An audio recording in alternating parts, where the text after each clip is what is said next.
hanya dibekali dengan alat berbahasa dan berpikirnya, itu otak. Di mana dia berada, di situ dia pintar sesuai dengan keadaan dia berada itu. Makanya aliran ini tetap tidak bisa ketemu aliran logical philosophical dengan aliran ethnographic deskriptif. Jadi kalau kita aliran sistemik, semua orang itu ada, lahir sama, otaknya ada, alat bahasanya, speech brokernya ada, di mana dia tinggal, bahasa itu yang dia dapat.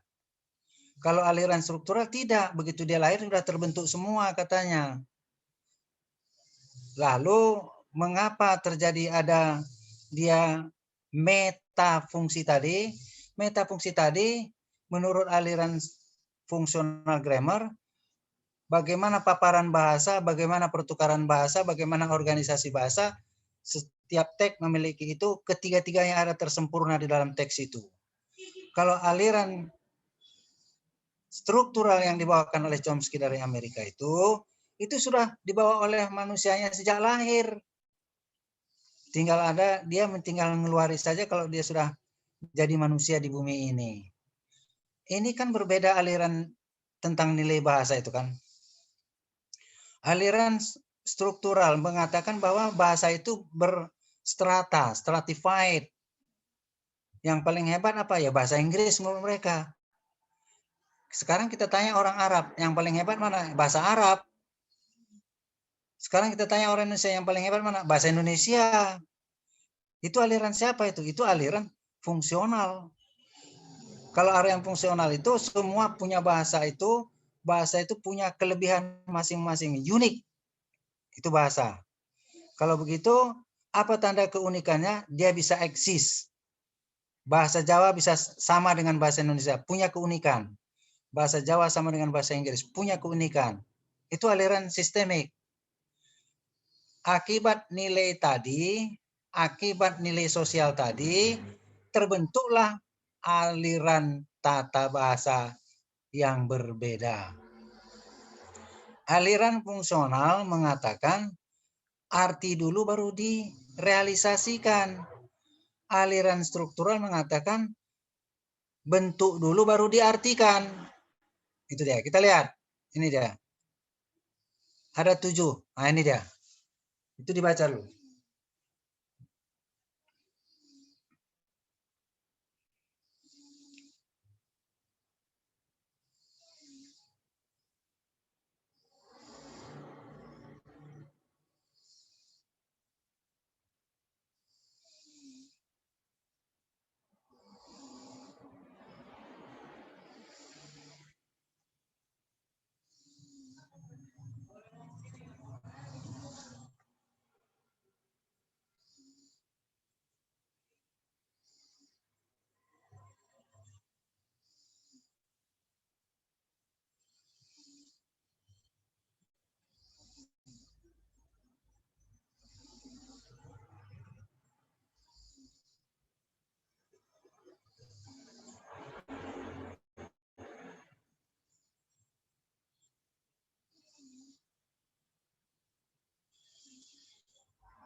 Nomor 1 ada yang disoalkan.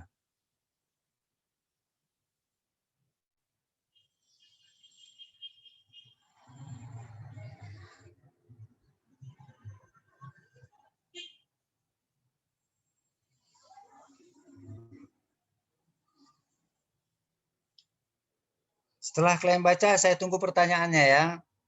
After you read it, I'm waiting for your question.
Oke, silakan.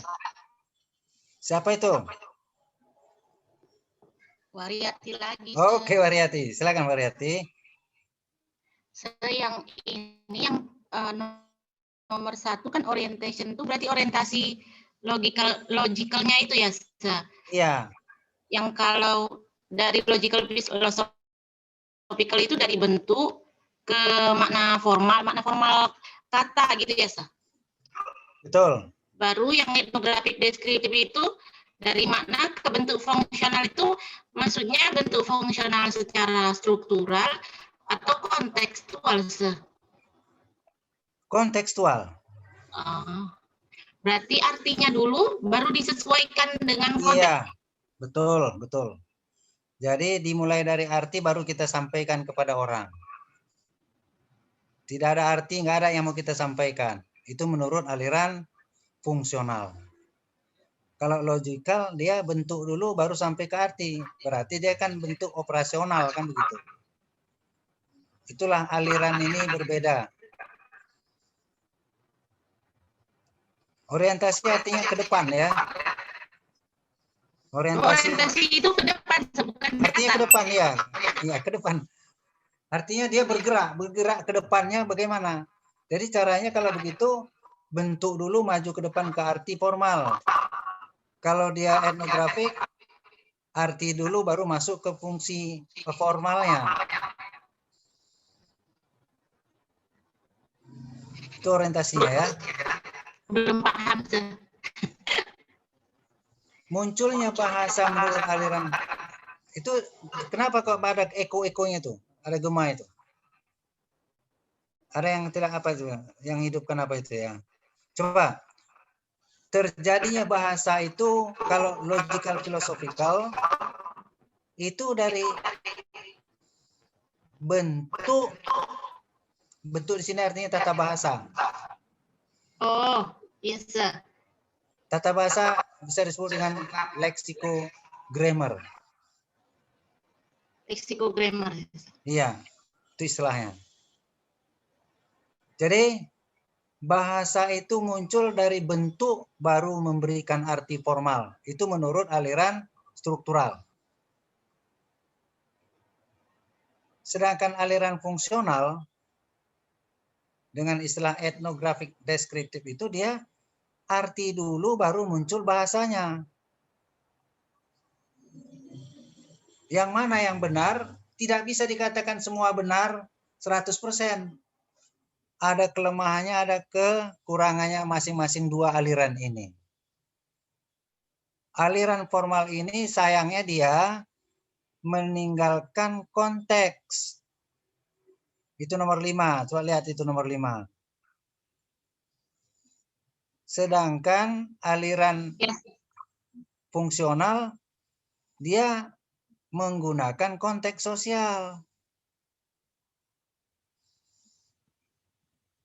Jadi kalau istilah struktural dia menggunakan sifat-sifat keilmuan dia.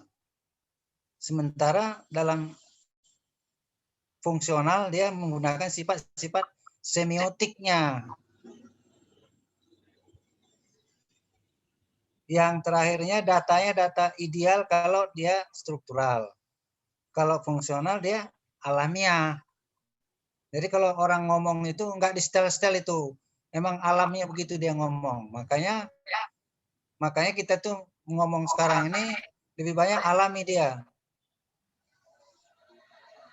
Kita enggak kita atur gini kusampaikan. Tidak, tapi alami.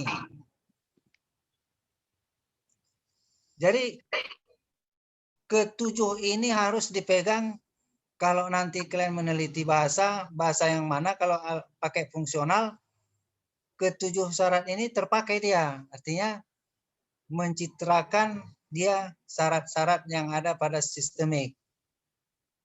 Seperti makna ke bentuk, bahasa sebagai sumber, kalau dia struktural bahasa sebagai bentuk.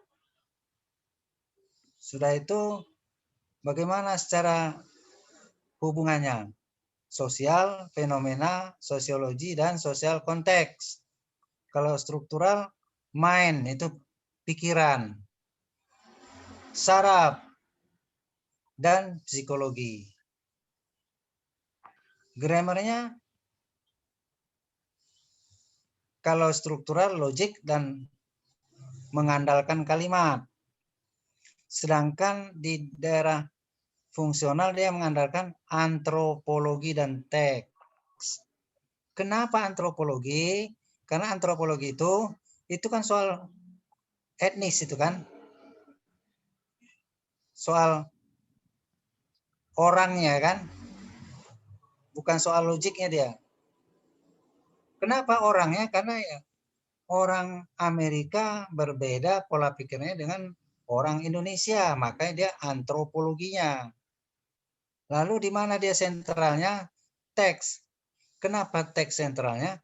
Karena teks digunakan dalam bahasa lisan dan tulisan. Sudah itu teks itu dia bergabung, bersinergi dengan konteks. Sedangkan bahasa menurut aliran struktural dia tidak menggunakan konteks. Tapi dia menggunakan kalimat. Di dalam aliran fungsional tidak ada istilah kalimat. Yang ada istilahnya klausa. Tidak ada istilah kalimat. Yang ada istilah klausa atau clause.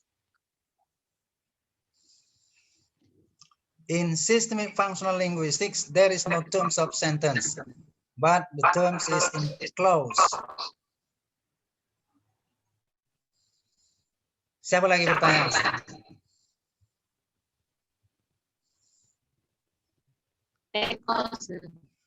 Ya. Ini siapa ini? Si Eko Saputra. Sa, Misa, Ningsi. Ningsi. Oke, mana Ningsi? Ini saya. Contohnya gini ya, saya dulu kan belum ada kata selfie. Terus pada zaman itu tuh lagi ngetren misalnya selfie. Jadi selfie sekarang udah masuk kayak masuk kamus bahasa Inggrisnya, itu termasuk yang etnografiknya, Sa. Selfie. Yes. Coba artikan dulu selfie itu apa menurutnya? Dia take a picture from in front of gitu ya. Iya. Mengapa kan ada kata selfie? Karena dulu ada zamannya budayanya dulu foto-foto dari depan, maka terciptalah English language-nya selfie gitu. Iya. Mengapa ada kata selfie? Karena sudah ada barangnya yang barangnya itu. Jadi ada barangnya, ada bahasanya itu. Berarti dia masuk ke ethnographic deskriptifnya, Sir. Dua-dua ada, cara mengkajinya itu yang berbeda. Oke. Dua-dua ada, cara mengkajinya yang berbeda. Cara mengkajinya, kalau tadi aliran fungsional kan ada artinya, baru direalisasikan dengan bentuk. Iya. Sekarang kita satukan paham kita dulu. Yang dikatakan bentuk itu tata bahasa. Yang dikatakan arti itu semantik. Jadi grammar dengan semantik ini bermain ini. Arti dikaji dalam semantik, bentuk dikaji dalam tata bahasa, dalam grammar. Yang dua aliran ini saling berbeda dia pahami. Karena dia rasakan bahasa itu demikian. Sekarang kita pahami dulu aliran tata bahasa. Oh, bentuk baru bisa ada artinya. Kapan itu keluar kalimat? Silakan sholat asar, umpamanya kan? Oh, itu kan bentuk, silakan sholat asar. Oh ya, kita mau sholat asar. Itulah artinya. Tapi bagi orang yang mau menyampaikan kepada kita tadi, apa yang terjadi? Arti dulu baru disampaikannya bentuknya, kan betul? Kalian mendengarkan saya perintah saya. Ketika saya mau memerintahkan kalian, ayo kita sholat asar. Itu saya itu melakukan kan arti dulu baru saya realisasikan dengan kata-kata kan? Arti dulu kan? Iya, Sir. Itulah yang dipegang oleh sistemik itu. Kalian yang mendengar itu kan bentuk dulu baru arti kan? Kalian dengar yang saya sampaikan. Ayo kita sholat asar. Yuk. Kita rupanya untuk disuruh sholat asar ini. Jadi dua-dua itu ada, cuman permulaannya dari mana itu yang mereka, ya kan, membedakannya. Yang sistemik tadi, ketika saya mau berkata kan sudah ada artinya sama saya, baru saya sampaikan arti itu kepada kalian. Kalian mendengar, kalian dengar dulu bentuknya, baru kalian artikan. Itu dia. Makanya selfie tadi ada barangnya, baru ada namanya. Ketika malaikat disuruh sama Tuhan tentang Nabi Adam itu memberikan nama-nama itu kan disuruhnya tuh Nabi Adam itu kan. Cerita Nabi Adam ini memberikan nama-nama. Malaikat yang nggak tahu namanya. Kenapa malaikat itu nggak tahu namanya? Karena dia tidak memiliki benda itu duluan. Bukan dia menciptakan benda itu. Itu tauhidan juga itu. Mereka nyerah, maka disuruh Tuhanlah Adam mengajari nama-nama barang itu kepada malaikat. Kepada Adam sudah dikasih Tuhan nama-nama itu. Jadi seperti tadi katakan, drown. Kalau ditanya sama anak SD, nggak akan tahu dia banyak itu tentang drown. Kenapa? Dia tidak tahu barangnya. Kalaupun tidak tahu barangnya, tidak pernah di pengalaman linguistiknya pun tak ada. Kita ini ada pengalaman linguistik, nggak tahu barangnya, tapi pernah guru yang menceritakan kepada kita. Itu namanya pengalaman linguistik. Kita ada pengalaman non-linguistik, tidak punya. Yang punya pengalaman non-linguistik adalah yang menciptakan drone itu. Itu dia. Oke, Ningsih. Kalau kurang, kasih tahu. Nah, tanya lagi nih sih.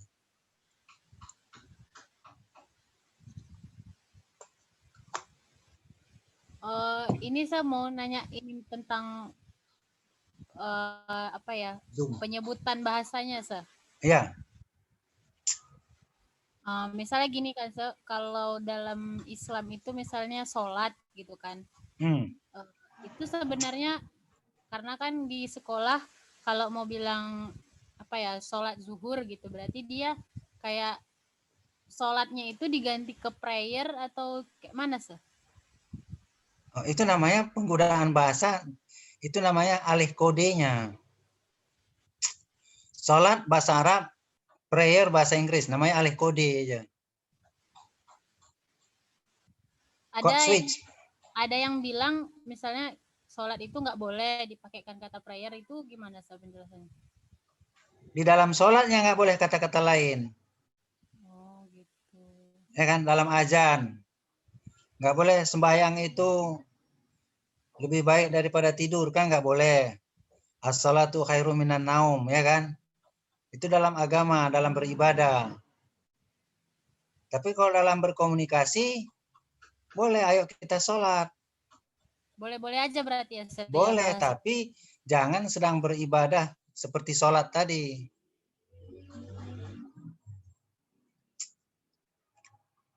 Si Eko nih, apalagi kok?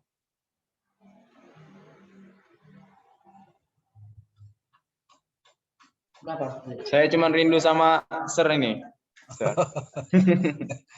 Udah lama nggak ketemu, Sir. Iya. Nanti selama kita corona ya. Iya, payah ketemunya kita nih. Oke.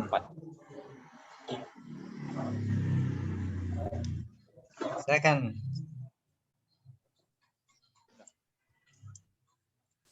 Kita lama ini sampai jam 4, ya kan?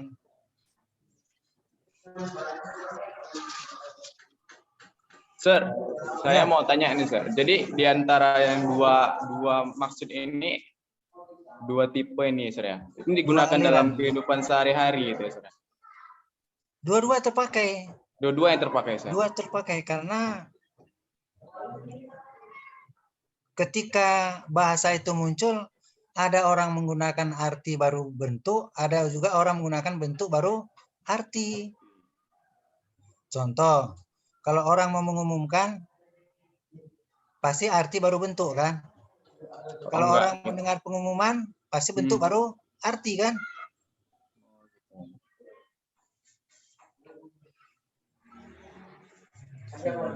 Ya. Salam. Kalau ada orang mau memberikan pengumuman, dia arti dulu baru bentuk. Bentuk. Kalau ada orang mendengarnya, itu bentuk dulu baru arti.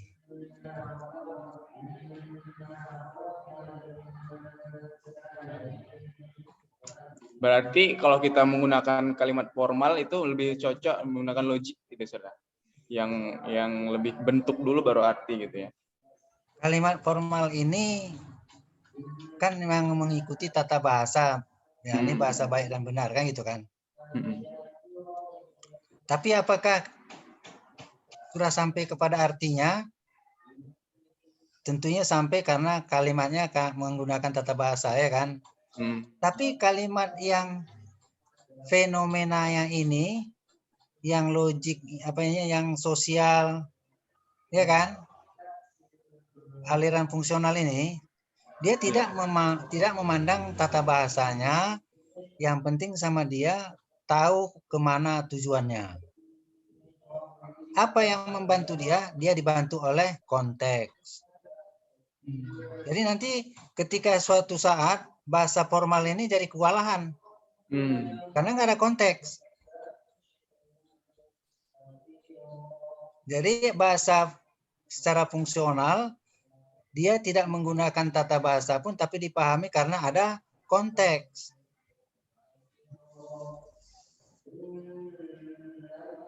Konteks bisa membantu tata bahasa. Contohnya, Sir? Contoh.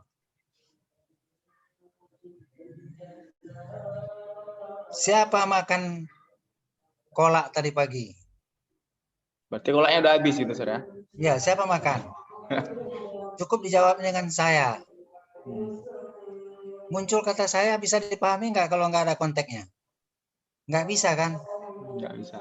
Tapi kalau dalam konteks datang kata mama, siapa makan kolak? Saya, kata anak yang nomor 1. Udah tahu dia, berarti saya makan kolak itu. Kan nggak pakai tata bahasa lagi. Kan nggak perlu, saya makan kolak tadi. Kan tidak. Ya. Sambil makan kita, ada teman cerita. Bukan bisa kita bilang, saya mengerti maksudmu, tapi cukup saja selesai kan? Ya, selesai.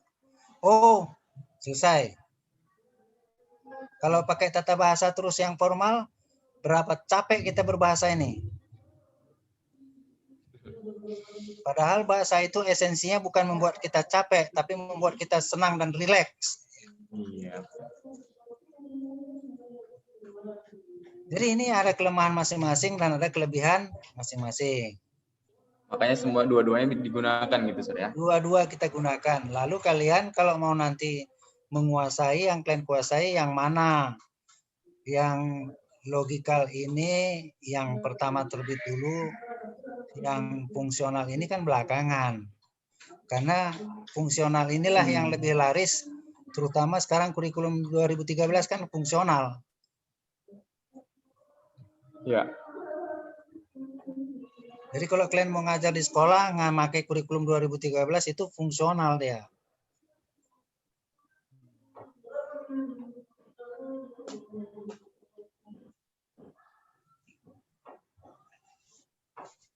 Thank you, Sir. Welcome. Halo, Sir. Ya. Tadi mengenai itu, Sir, yang bahasa formal tadi, berarti kan sebenarnya dua-dua ini digunakan ya kan, Sir? Iya. Misalnya kalau misalnya dalam pengajaran gitu atau dalam menjawab soal gitu, kalau kita tekankan dia menggunakan strukturalnya gitu, Sir. Misal ada soal misalnya what is your name gitu misalnya. Maka dia menjawab Ali misalnya, itu kan dia secara udah paham konteks berarti kan, Sir? Ya, fungsional berarti. Fungsional. Tapi kalau kita tekankan harus menjawabnya my name is gitu, itu nggak masalah kan, Sir? Tidak masalah, tapi bahasa itu dia menjemukan dia. Gitu. Makanya dia dia banyak sekali, Sir, gitu kan. Kayak misalnya kita ngasih soal melalui teks gitu misalnya. Dia bla bla bla gitu. Udah langsung misalnya where is your house misalnya kan, Medan gitu, udah gitu aja gitu sir. Tapi kalau kita tekankan misalnya my house in Medan gitu misalnya, jadi menjemu kan ya sir ya. Yang menjemu. Coba kalian bayangkan dulu kalau ada teman kalian lewat, hendak kemanakah kamu pergi? Saya pergi ke pajak. Mengatur itu aja sudah capek ya kan. Makanya fungsional ini sekarang yang laris karena dia tidak menjemukan. Jadi kalau kita mentranslate gitu gimana sir? Mentranslate juga pakai fungsional. Oh iya sih sir, iya. Tapi harus paham konteks dan budayanya kan sir. Itulah dia sebabnya orang yang fungsional itu berat belajarnya kalau tidak tahu struktural. Iya sir. Jadi orang masuk ke fungsional wajib menguasai struktural.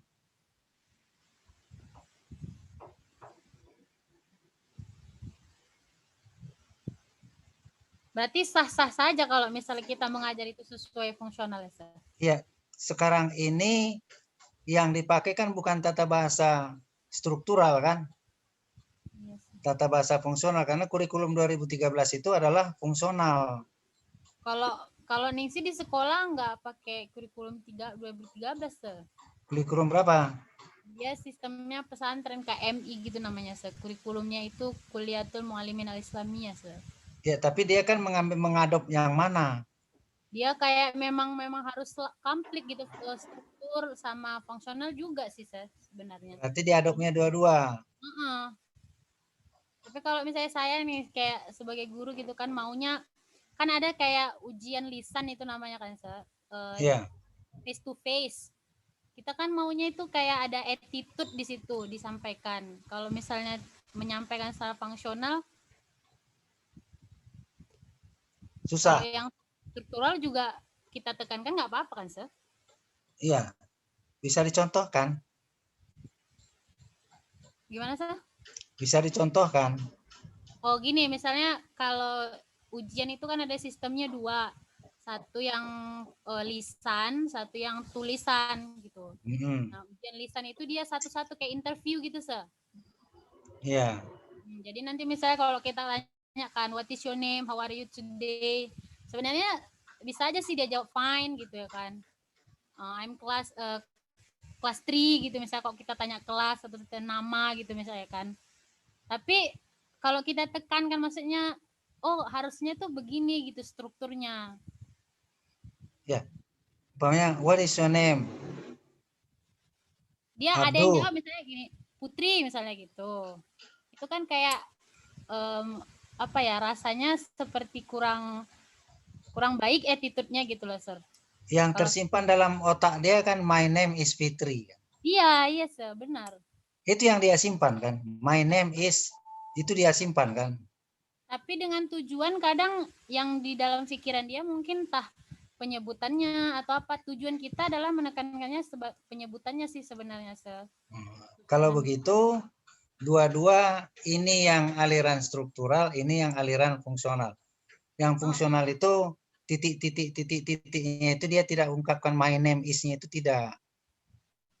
Kenapa? Karena komunikasi itu lebih lancar dan lebih mudah tapi dipahami gitu.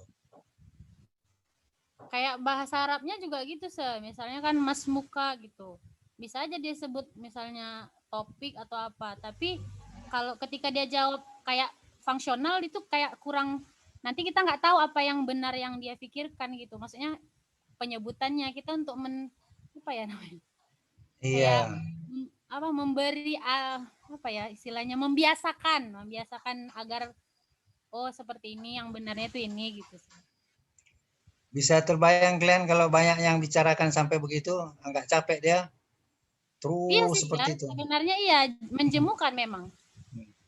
Bahasa kan tidak boleh menjemukan. Bahasa itu kan yang mengindahkan, yang menyenangkan kan. Sebenarnya ya menjemukan sekali. Jadi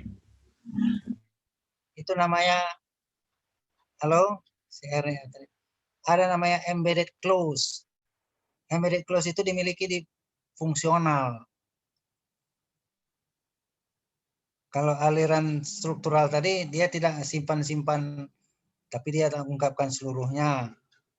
Itu menurut kalau pelajaran tata bahasa bisa dicari seperti itu supaya dia tahu. Kalau yang mana, Sir?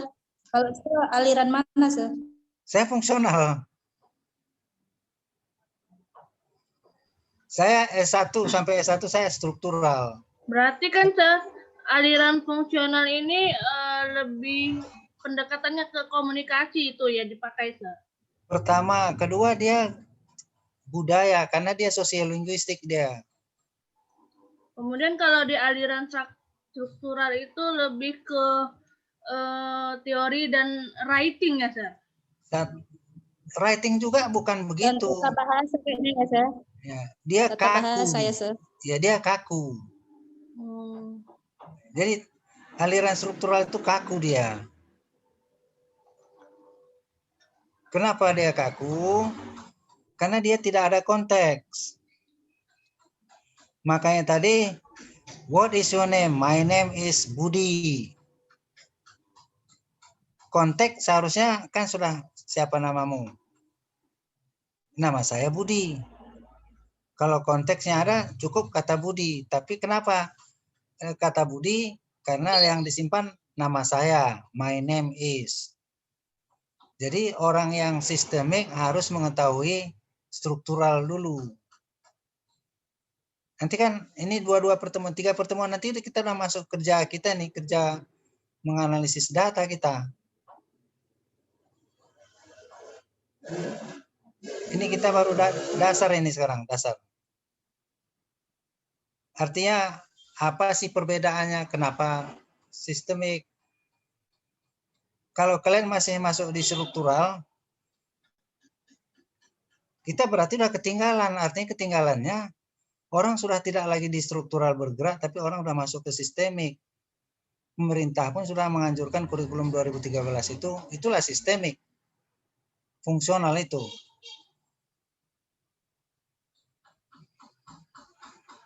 Oke. Siapa lagi? Ini siapa? Mirido. Siapa lagi? Halo, Sir. Assalamualaikum. Waalaikumsalam. Saya baru join, Sir. Soalnya tadi handphone low, mati lampu, Sir. Iya. Mohon maaf ya, Sir. Oke. Absen kalian jangan lupa ya, absen yang di kalau buat absen di WA juga supaya jangan nanti karena urusan nilai ini, nilai kalian paling susah urusannya kalau sudah belakang. Tapi kalau udah hadir ya mudah-mudahan kan ada cara. Oke. Sir, saya tadi terlambat di ini, Sir. Portal, Sir. Cuma ada absen di WhatsApp, Sir. Mana, Di Sir? WA ya. Ya. Buat lagi absen di WA biar kita bisa lihat. Oke. Terus ini Sir, mau nanya, kalau di bahasa Indonesia kan ada nih, Sir, contohnya seperti ini. Nikmat Allah itu kan nggak terhitung, Sir. Ya kan? Tapi dianalogikan seperti walaupun air laut sebagai tintanya, itu nggak akan terhitung nikmatnya gitu, Sir. Itu masuk ke dalam fungsional atau bentuk itu, Sir? Itu kan kiasan dah kan? Iya, kiasan, Sir. Iya. Kiasan itu dalam bahasa Inggrisnya kan metafora kan? Metafora itu kan? Sifat air laut banyaknya begitu, nggak cukup. Kan itu metaforanya. Iya. Itu kan makna kiasan. Makna kiasan itu dikaji dalam semantik. Semantik itu kan sama semua. Beda lagi berarti, Sir? Tidak, Dari semantik itu mengkaji arti kalau konteksnya konteks apa. Kalau konteksnya konteks umpamanya nikmat tadi. Jika kamu hitung nikmat Tuhan kamu tidak bisa menghitung ya kan. Wa in ta'uddu nikmatallahi la tuhsuha kan begitu dia kan. Insyaallah. Maka dimasukkan dia seandainya kamu buat air tinta pun dari laut nggak cukup menuliskan nikmat Tuhan itu. Itu perbandingan ya. Bagaimana nikmat Tuhan banyaknya tinta dari air laut pun tidak cukup. Begitu kan? Yes, itu kan sifat semantik dia digunakan. Maknanya makna hakiki atau makna majasi di situ. Di sana ada yang disuruhnya kita berpikir, begitu luasnya laut, begitu dalamnya laut, tak juga cukup untuk menuliskan nikmat Tuhan. Kalau begitu betapa banyaknya nikmat Tuhan, tak terhingga. Itu kan kajian semantik. Semantik itu ada di aliran struktural, ada di aliran fungsional. Mendatangkan arti begitu tadi yang berbeda dia. Satu dari bentuk ke arti, satu dari arti ke bentuk. Itu cara dia. Gitu dia. Macam pragmatik. Pragmatik ada aliran struktural, ada aliran fungsional.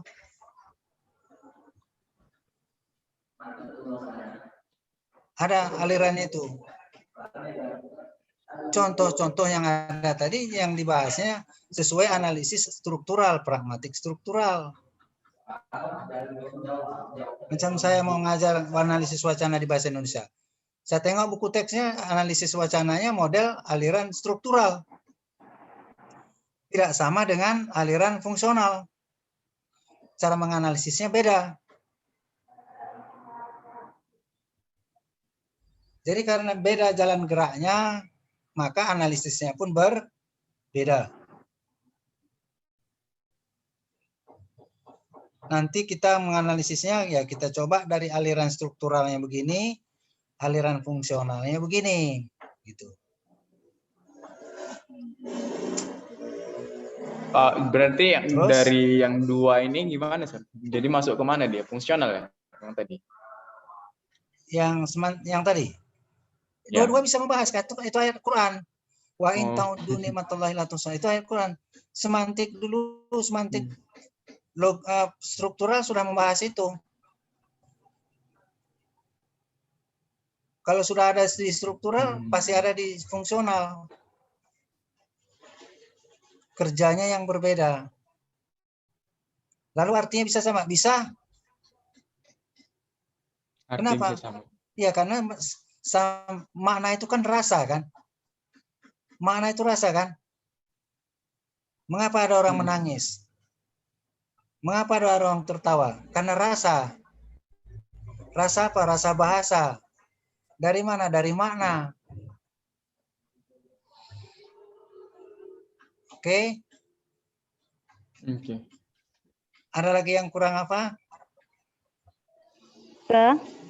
Oke, silakan. Saya Erlinawati. Seringkali dalam komunikasi mana? itu Fotonya mana ini Erlinawati ini? Silakan.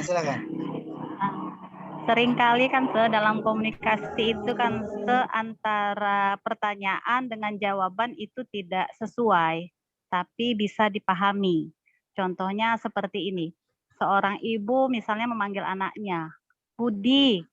Nah, si anak menjawab, makan, Mak. Ini kan antara pertanyaan dengan jawaban kan tidak sinkron ini seharusnya kalau secara struktural kan, Seh. Nah, ini masuk ke aliran mana ini, Seh? Itu aliran atau misalnya fungsional. ada Kenapa? juga fungsional. Aliran fungsional karena di sana diperani oleh konteks. Kalau nggak ada konteksnya nggak tahu artinya itu. Tapi bisa dipahami itu ya, Seh? Ya memahaminya tadi ya karena konteks. Kalau udah konteks berarti fungsional. Sama halnya seperti ini, Seh. Misalnya seorang guru nanya kepada siswanya, mau kemana, Nak? Beli nggak ada belinya. Mau kemana, Nak? Bakso, Mem. Nah, ini kan sebenarnya pertanyaan dan jawaban sana tidak sinkron ini ya kan, Seh. Tidak nyambung lah istilahnya. Tapi bisa dipahami satu sama lain, Seh. Karena konteks. Berarti kita menggunakan berarti fungsional. Dia termasuk fungsional ya. Iya. Dan itu pragmatiknya pun namanya dalam teori pragmatik fungsional itu. Contoh. Yes, sir. Thank you, Sir. Iya, contoh ada saya berteman sama-sama kuliah. Tolong pinjam uangmu dulu, saya belum bisa beli belum bisa bayar uang kuliah. Saya aja masih nunggak katanya. Iya. Saya aja masih nunggak. Mana ada hubungan kalimat itu disambung dengan saya masih nunggak? Tapi karena konteks tadi, artinya saya juga tidak punya uang. Kan itu maknanya itu. Tapi konteks yang membuat itu. Jadi aliran struktural sangat-sangat susah berbahasa karena nggak ada konteks, kan gitu. Kalau menggunakan konteks berarti nyenggol dia ke fungsional.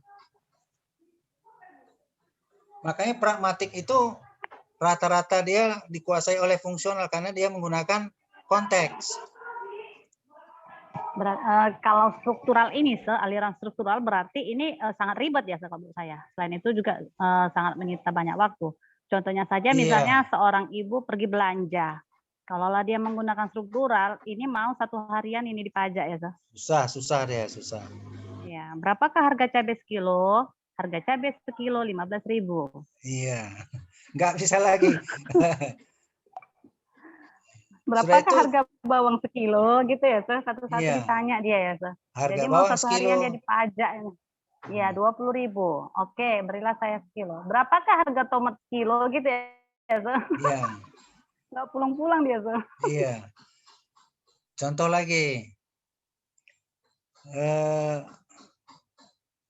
Si A udah 5 tahun nggak ketemu dengan temannya si B. Ketika bertemu si A bertanya, sudah berapa anakmu katanya? Kata si A. Apa jawab si B? Kalau struktural, saya belum punya anak. Tapi kalau yang pragmatik, fungsional dia, jawabnya nikah pun belum katanya. Mana ada hubungannya itu? Udah berapa anakmu? Jawab, nikah pun belum. Kok jauh kali dia? Tapi itulah jawaban dia. Dan ini sering terjadi dalam komunikasi sehari-hari nih, Luso. Iya. Berarti itu kalau jawaban seseorang itu tergantung dari kepemahaman dia terhadap bahasa itu ya, Iya. Berarti dia aliran struktural atau aliran fungsional gitu, Ya, dia pindah-pindah dia kan. Ada yang bisa dilakukan oleh struktural, tidak mengganggu, tidak terganggu. Tapi ada yang nggak bisa, dia harus pakai fungsional dia. Begitu. Sir, Budi Utama, Sir. Ya, Budi, silakan. Terkait dengan struktural dengan fungsional tadi, Sir. Ini saya kepikiran kepada untuk sastra kurang kaitannya di Indonesia gitu, Pak. Mungkin di tahun-tahun sebelumnya seperti W.S. Rendra, kemudian Khairil Anwar, itu kan banyak menggunakan sektor bahasa-bahasa yang kurang lebih pemaknaannya kita harus mencari kamus gitu. Itu gimana, Sir? Itu diksi. Diksi, saya. Iya, itu pilihan kata. Ada orang membuat tulisannya menyuruh orang membaca itu melihat kamus lagi gitu. Ada orang pragmatis sekali. Begitu dia mau menulis, dia tujukan siapa yang membaca ini. Pendidikannya apa? Jadi kalau pendidikannya memang khusus perguruan tinggi, maka dia gunakan bahasa-bahasa yang agak sulit kan gitu. Jadi penulis itu ketika pulpennya naik ke kertas, dia sudah menentukan siapa pembaca tulisan ini. Itu dia. Makanya kalau si Rendra juga kata-kata diksinya itu luar biasa sehingga kita sekolah mencari kamusnya kan gitu. Apalagi itu bukan bidang kita. Tuh. Diksi namanya.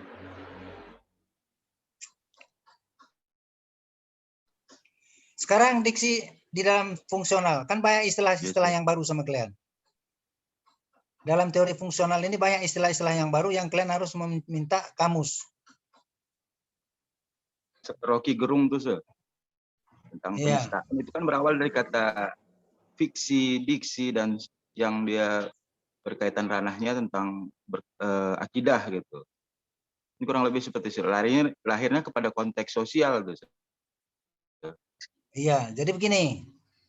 Rocky Gerung itu kan fiksi katanya kan, bukan fiktif. Jadi kalau di dalam Al-Quran, contoh, nih ya, di dalam surat Al-Bayyinah, Innal ladzina kafaru min ahlil kitabi wal musyrikina fi nari jahannama khalidina fiha. Ulaika hum syarrul bariyah. Sesungguhnya orang yang engkar itu dia intinya kekal di dalam neraka katanya kan. Ya kan? Dibaca riwayat neraka bagaimana api. Bagaimana api yang ada di dunia ini 1/1000-nya, 1/10.000-nya. Maka fiksi kita bekerja. Bagaimana kalau sekali dua kali saja panasnya sudah melepuh badan kita. Itu fiksi. Makanya ada orang-orang serta-merta mau mengadukan Rocky Gerung. Kan nggak bisa didelik. Karena dia mengatakan itu fiksi, bukan fiktif ya. Fiktif beda. Fiktif memang itu nggak sama dengan fiksi. Nah, kalau fiktif itu bisa dikatakan hoax dia. Jadi orang yang melaporkan itu kan ingin mendelik si Rocky Gerung. Rocky Gerung ahli dalam bahasa. Lihatlah kamus katanya. Nggak bisa didelik. Macam kalian, kita lah waktu anak muda mau menikah nanti. Terbayang kita itu fiksi kita yang bekerja. Kalau dia istriku begini, begitu, nanti kami begini, sifat dia begini. Kami akan mencari harta pun mudah segala macam. Tidak ada kecurigaan, begitu dia. Itu fiksi yang bekerja. Orang banyak bilang imajinasi katanya. Tapi dalam kata apa tadi fiksi. Nah, jadi itu namanya pilihan kata juga oleh Rocky Gerung yang perasaan kita macam nyerempet bahaya dia, ya kan? Iya, tapi dia menyuruh kita belajar. Bahkan disuruh melahirkan perdebatan sama dia. Iya, supaya lahir ilmu kan gitu.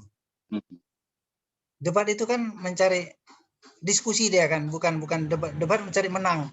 Diskusi dia. Katanya supaya sensasi perdebatan namanya. Setidak-tidaknya Rocky Gerung sudah berdebat dengan penegak hukum kan gitu kan? Yes, Siapa lagi? Ini si Erlinawati sudah bertanya tadi kan? Apa lagi? Sudah, Sir. Nah. 1, 2, 3 sampai 7 ini sudah dipahami semua ini perbedaannya dari teks ini.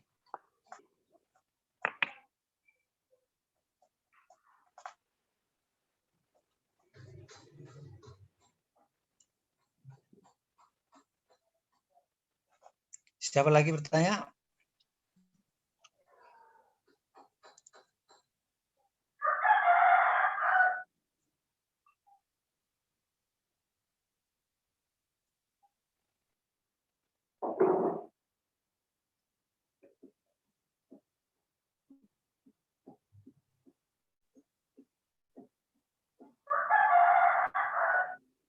So, melanjutkan yang tadi, sedikit, kalau ada yang tanya.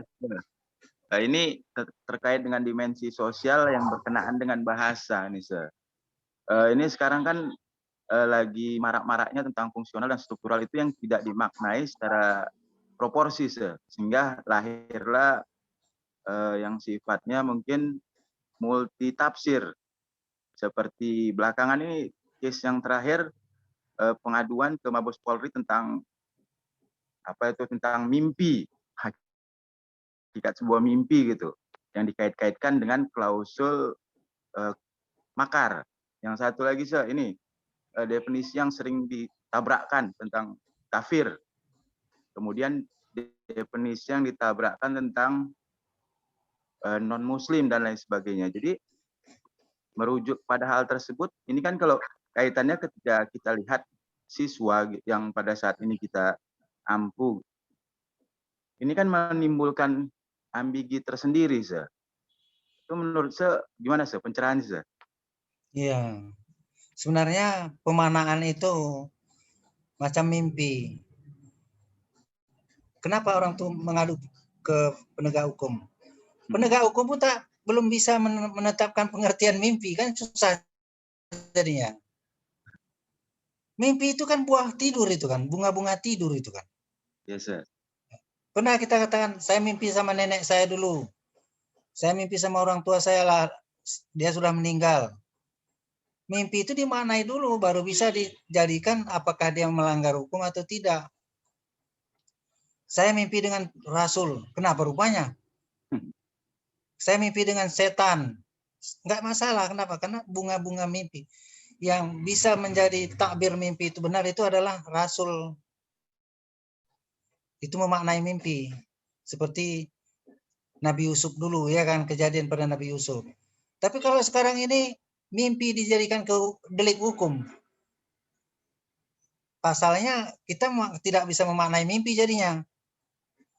Jadi orang bermimpi pun jadi salah. Mimpi itu kan bukan disengajanya itu. Jadi mimpi tidak bisa dijadikan delik hukum. Saya mimpi negara ini akan hancur 5 tahun lagi. Ya, biarlah kau mimpi 100 kali, kenapa rupanya? Yang jelas penegak hukum harus jelas pengertian mimpi itu harus apa gitu. Bukan ditanya negara ini akan hancur gara-gara mimpi saya begini. Alat bukti apa yang kita jadikan begitu? Mimpi tadi yang tidak sadar kita. Cuman barangkali itu dipanggil supaya jangan ada lagi mengeluarkan kata-kata yang seperti itu yang tidak menyenangkan, itu barangkali dipanggil.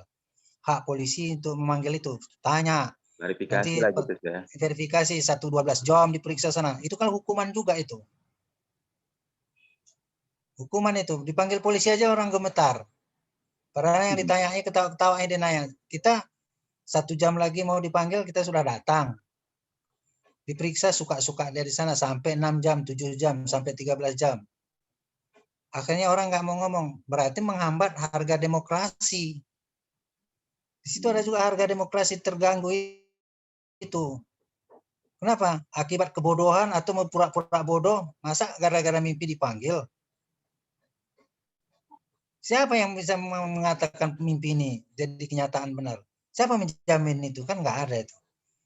Undang-undang kita pun nggak ada. Undang-undang tentang mimpi kan nggak ada, aku rasa.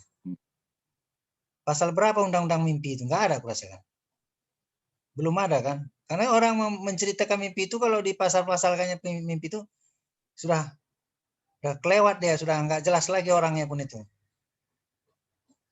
Jadi kita yang sudah paham seperti itu, kita nggak guna melanjutkan begitu. Kenapa? Karena Iya, Pak. saya kira polisi pun nggak bisa. Pasal berapa dia buat? Hari Senin, Pak. Senin. Mimpi dia. Datang orang. Tadi malam aku mimpi bunuh orang aku. Datang kata polisi, siapa yang kau bunuh? Apa sama dengan membunuh yang sebenarnya? Kan nggak bisa. Tadi malam aku mimpi membunuh abang kandungku. Mana abang kandungmu yang kau bunuh itu? Panggil abang kandungnya. Betulkah dia dibunuh? Dia namanya mimpi. Berarti tidak bisa.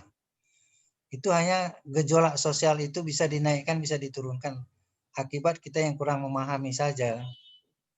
Jadi kalau kita paham, mimpi itu bunga-bunga tidur kok jadikan seperti apa gitu. Ada orang mimpi nangis-nangis. Lalu istrinya dipanggil polisi. Kenapa? Nangis suamimu. Atau sebaliknya, istri mimpi nangis. Panggil suami, kenapa kau buat nangis? Padahal dia mimpi.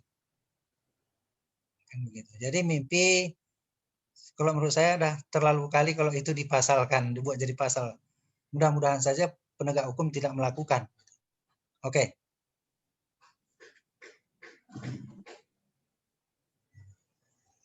Siapa lagi?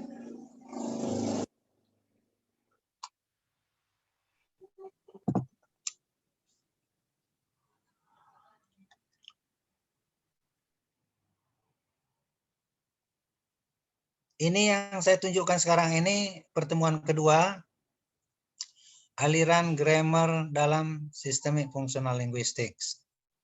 Ini adalah ceritanya dan ini adalah tabelnya ya. Yang diceritakan itu di tabel seperti ini.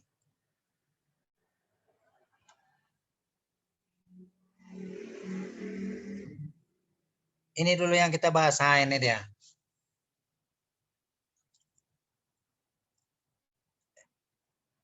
Apa kalian rasanya sudah payah membaca? Karena ada juga lelahnya kan.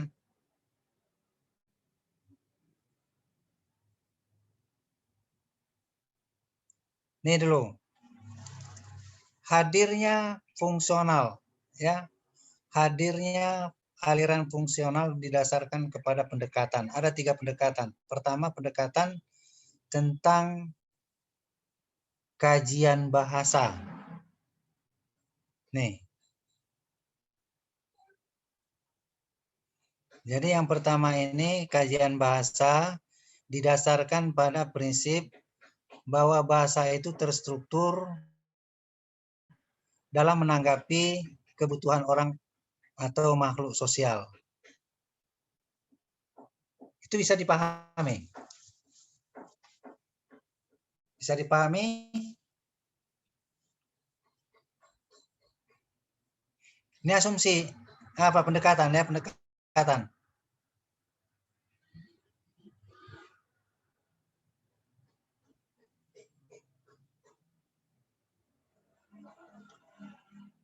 Katanya bahasa itu terstruktur. Jadi fungsional bukan tidak ada struktur ya. Bahasa itu terstruktur dalam menanggapi kebutuhan manusia sebagai makhluk sosial.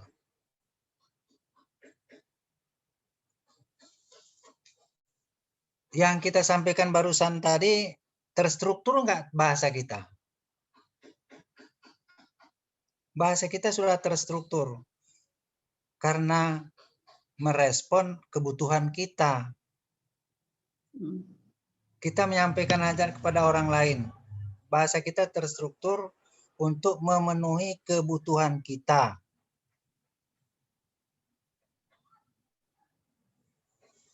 Jadi bahasa itu terstrukturnya berdasarkan kebutuhan manusia pengguna bahasa itu gitu.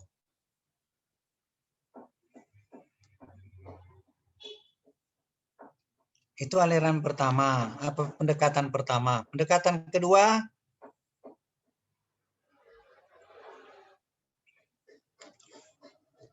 bahasa itu ya,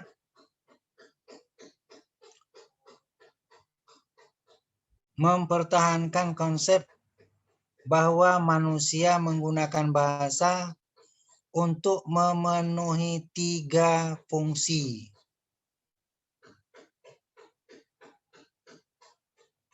Yang dikenal istilahnya metafungsi.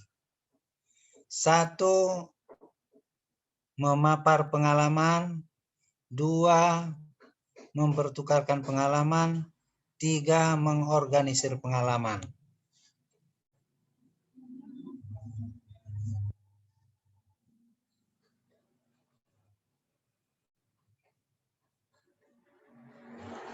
Secara teknis, metafungsi itu ada namanya edisional, interpersonal, dan tekstual. Jika kalian ingin bertanya, saya tunggu pertanyaannya. 10 menit.